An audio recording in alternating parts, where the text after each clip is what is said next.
If you're someone who works from home, it's so easy to get distracted by your dog, kids, partner, phone, or even your couch. And if you are growing a business or you have a business, it's easy to let the random tasks that pop up throughout the day dictate how your day goes. That's why having a plan and system in place is so important. You can get more done in less time, hit the goals that you've set, and save hours of time each week that you can spend relaxing, reading, spending time with your family, hobbies, you name it. The system that I'll be sharing with you in this video is one that has helped me turn my 8 to 10 hour workdays into 4 and 6 hour workdays. So as always, timestamps are below and let's jump right in. Step number 1, your week's success actually starts on Friday. This is honestly something that I look forward to every Friday, and that's planning out what the next week is going to look like based on the goals that I have for myself. This can be both personally and within my business. Like if your goal is to run a marathon,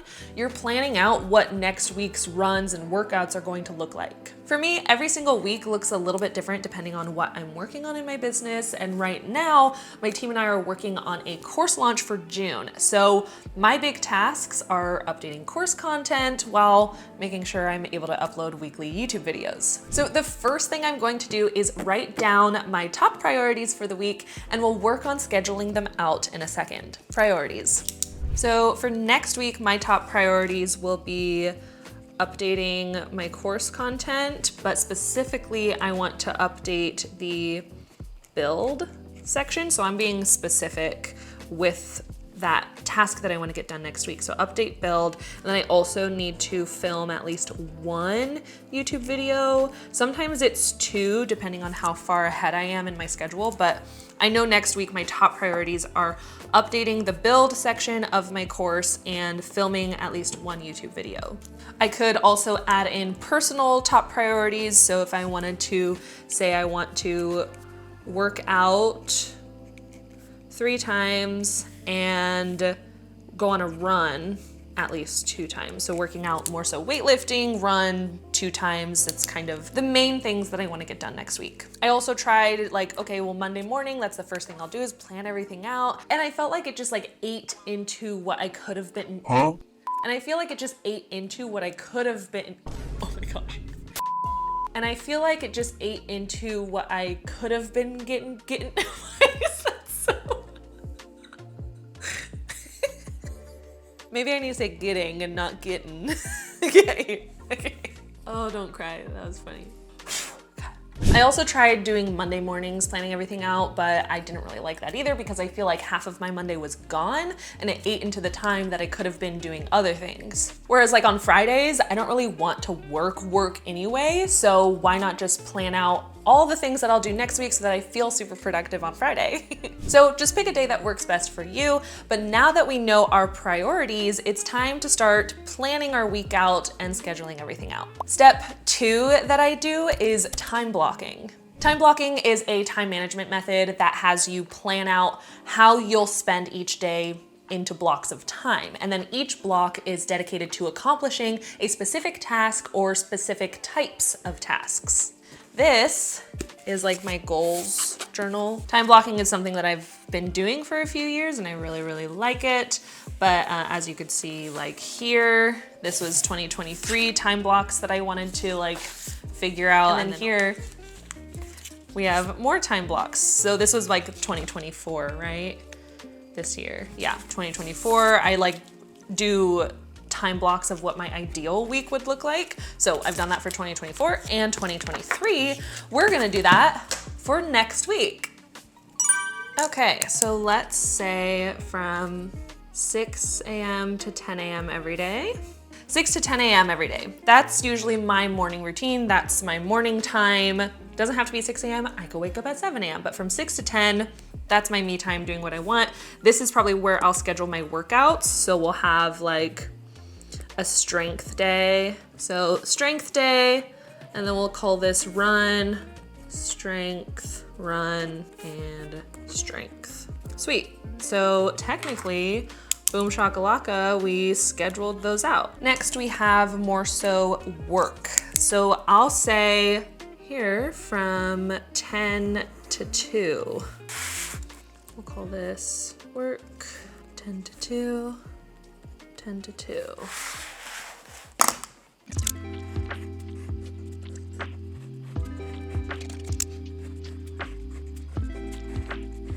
So I did 2 different time blocks on top and bottom because I wanted to show you like different ways that I plan my week out. So 10 to 2 is the same work. Sometimes I'm done at 2 and I can move on to like that next thing, which usually 3 to 5, I'm relaxing. This is kind of like I get to read, I get to lay down and just be a potato on the couch. I get to do a puzzle, you know, so this is usually like my relaxing recharge time. Sometimes I'm not quite done with work at 2.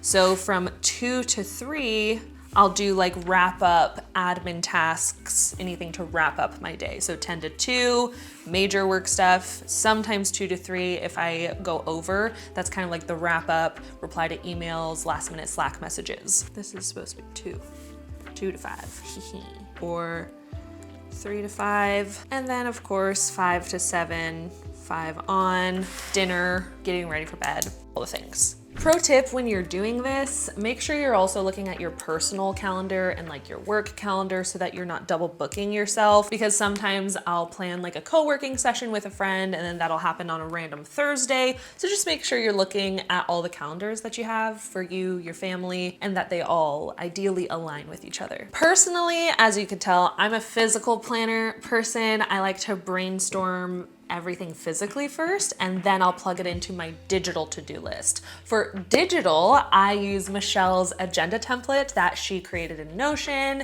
Michelle's a YouTuber. I'll be sure to link her video below where I found it. I love it. I've been using it. Now, if you're not a physical person and you prefer Google Calendar, Ali Abdal has a YouTube video that walks through this method of planning out your ideal week using Google Calendar. Plus, he has a free template that you could have access to as well. So I'll be sure to link both creators' videos down in the description below. So once I have my blocks kind of figured out of, okay, from this time to this time, I want to work on this related task or this thing. This time to this time, I want to be working. This time to this time, I want to relax. Once I have the basic idea of my time blocks, the next thing that I do is step 3, theming my days. This is something that I actually just started doing this year, and I love it. I love it, I love it, I love it. I don't know why I love it. I don't know why it works so well for me.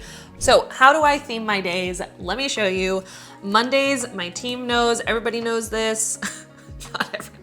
The whole world knows this because I am so cool. No, just my team.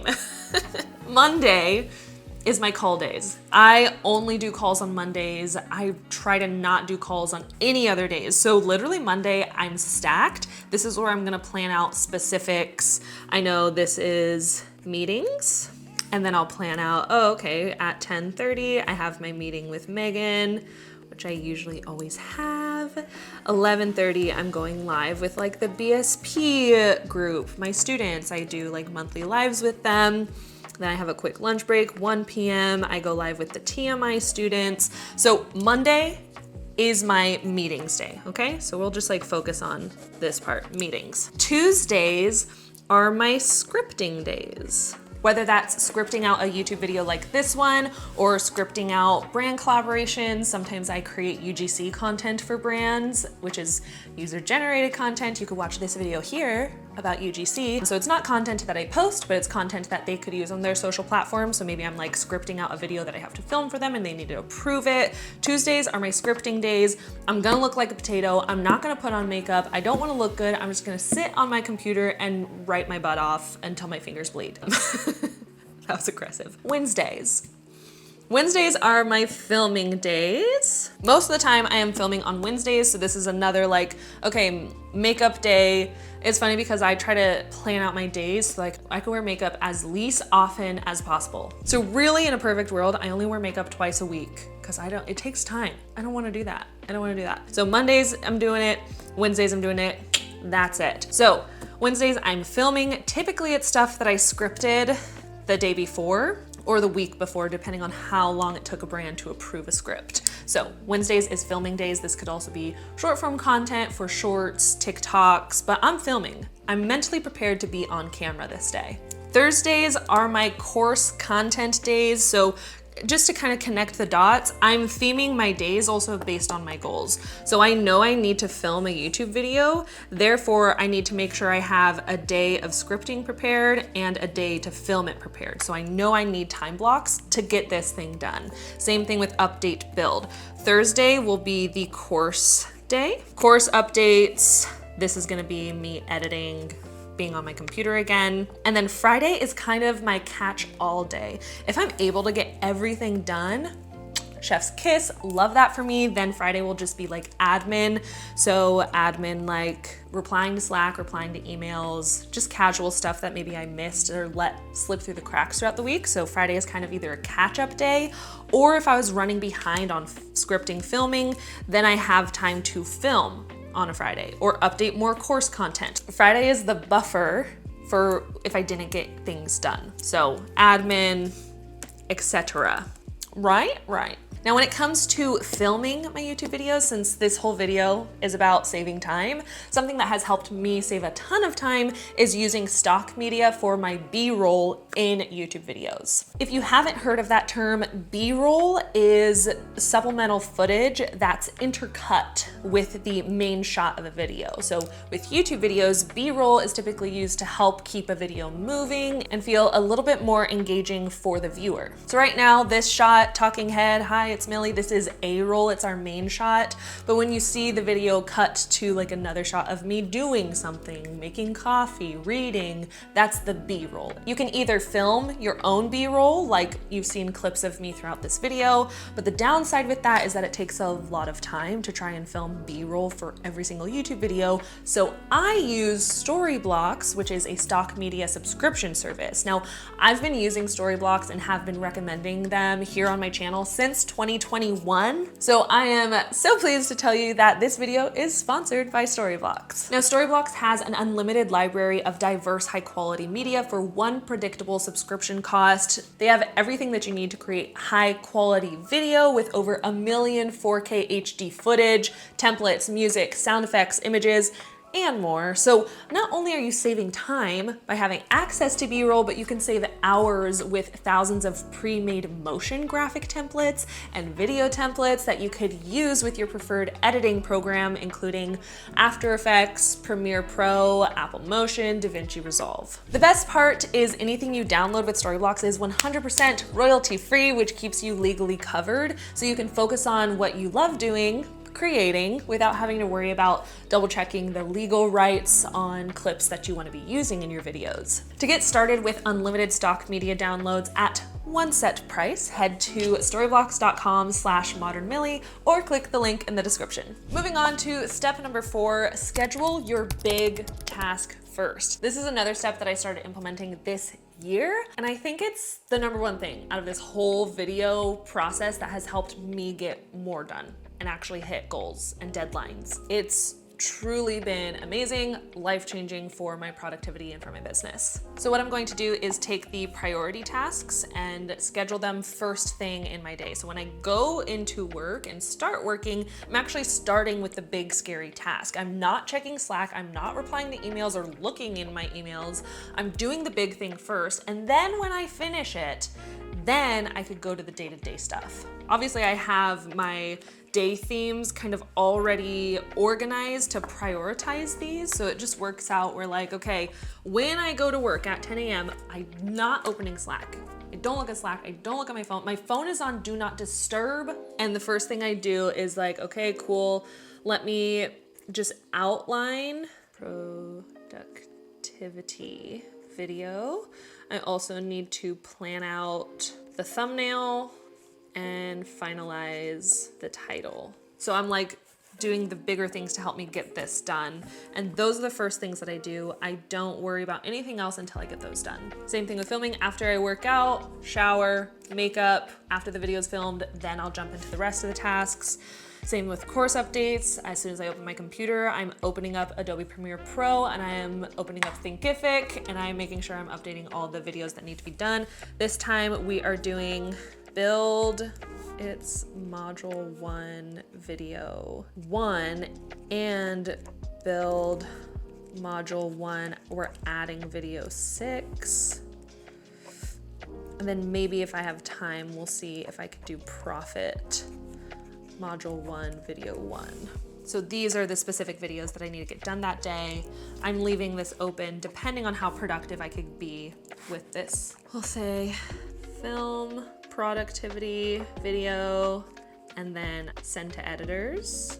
Sometimes I'll also organize the B-roll and graphics that might need to pop up. So these are like the tasks that I need to do this day. Starting with the most intimidating tasks has, I don't want to say it's like changed my life, because I feel like that term is like, or phrase is so overly used, and I only want to use it when it's changed my life, but it's definitely helped me with my productivity. And then there's also this one time when I was hanging out with my friend and she was like, I just had an epiphany. And I was like, what's this epiphany? She was like, you know, the tasks that like stress you out that you have to do, like taxes and updating your business LLC, you know, those things that like might stress you out that maybe you haven't done yet? I'm like, yeah. She's like, if you do them, you won't be stressed. And I was like, yeah, you're right. If you just do the things that are stressing you out, you'll be less stressed. So that's kind of like been my approach with this, is like, okay, start with the thing that's stressing me out the most, and then I can relax for the rest of the day. Moving on to step 5, that is set yourself up for the next day to be successful.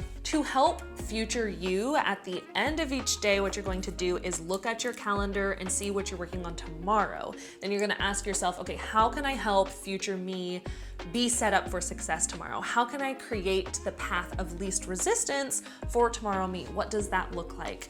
Is that, okay, I'm starting my day with strength training. That means Sunday night, I'm laying out my clothes in the morning. Or is it, okay, it's Tuesday, tomorrow I'm filming. That means today, before wrapping up work, I need to make sure I am charging my gear so that tomorrow I go into filming, everything's charged up, the camera, the microphones, I'm ready to go. Or maybe I'm setting up the shot at the end of the day so that when I go to film, it's already set up for me. This is something that could literally take you 10 minutes to do at the end of the day. And it's gonna help you be more efficient for the next day. So those are the 5 steps of the system that I use, but how can you actually get the most out of this system? I wanna share with you 4 more tips to help you maximize efficiency in your week, tips that have helped me stay focused on the tasks that are the most important. Tip number 1 is to define your boundaries. Now, boundaries show up in so many different types of ways. 1, you could stop saying yes to everything and get better at saying no. I struggle with this a lot. Megan, my DVM, knows that I just like want to say yes to everybody and I want to do everything for everyone, like brand collabs and meetings. Like I want to be like, yeah, I'll do that meeting with you. Yeah, I'll do that podcast. But I have to say no because it's going to protect my time and help me get the things that I need to get done. So learning to say no is a huge boundary to set. You could also delegate tasks. So if there's things that you're not good at, or maybe they take up the most time for you, it's okay to ask for help. It's okay to find somebody on Fiverr or Upwork and hire someone at a low cost to get those tasks done. If you have the means to do so, that could be a way to set boundaries. Another way to set boundaries is when you're working on your big tasks, turn your phone off, put it on Do Not Disturb, turn off your Slack notifications and email notifications. Do whatever you need to do to get into that flow state without interruptions. Boundaries could also look like giving yourself deadlines and due dates for certain tasks. I'm somebody that works really well with deadlines, so if I know that this part of my course needs to be updated by this date, it's so much easier for me to plug that in and get it done. Another boundary that I really like implementing is having set times where you don't schedule anything. Like, I am not gonna schedule any work-ish before 10 a.m. I'm very blessed and fortunate that I work from home and I also run my business, so I'm able to set that boundary. But maybe that boundary for you looks like, okay, I'm not gonna work on anything on weekends, or I'm not gonna work on anything after 7 p.m. Like, figure out what that time frame is that you're like, cool, this is my time to not work, to not hang out with anybody, to just recharge and have me time, or even with your significant other, your partner, your family. What's the time frame that nothing's allowed to happen here? Creating boundaries shows up in all sorts of ways, so do what you need to do to protect your time and your peace. Tip number 2, understand that you are in control. You are in control of your time. You can choose to do what you want with your time. At any given moment, you are likely doing what you want to be doing. Now, of course, aside from like, okay, well, I have my 9 to 5 and I don't want to be doing it, but my boss needs me to be doing it. But outside of your work or your 9 to 5, the time that you have control of, you're likely doing what you want to be doing. In 2020, I heard, I think it was on an Amy Porterfield podcast, they were talking about like setting goals, priority, productivity, and somebody said, instead of saying, I don't have time for XYZ, replace the phrase, I don't have time, with it's not important enough. That got me. That one got me. I was like, oof. Because I'm like, well, I don't really have time to work out. I don't really have time to like film a YouTube video. I don't have time, blah, blah, blah, blah, blah, blah. You have the time. You have time. Time exists. Wake up earlier, go to bed later. Time exists. But really, are you saying it's not important enough for me to make the time to do XYZ? I hope I don't offend anybody with that. Sometimes you just gotta take an honest look at what you're doing with your time, with your life. That's all I'm gonna say. That's all I'm gonna say. Tip number 3, make adjustments. This system is simply something that has worked for me. So experiment with it, play with it, find what works for you. Your first week won't be perfect. You'll learn, oh, I did not have enough time here to get this task done. Or I feel like maybe I'm more tired in the evenings and that's when I had my block scheduled to work out. Maybe I need to switch those to the mornings.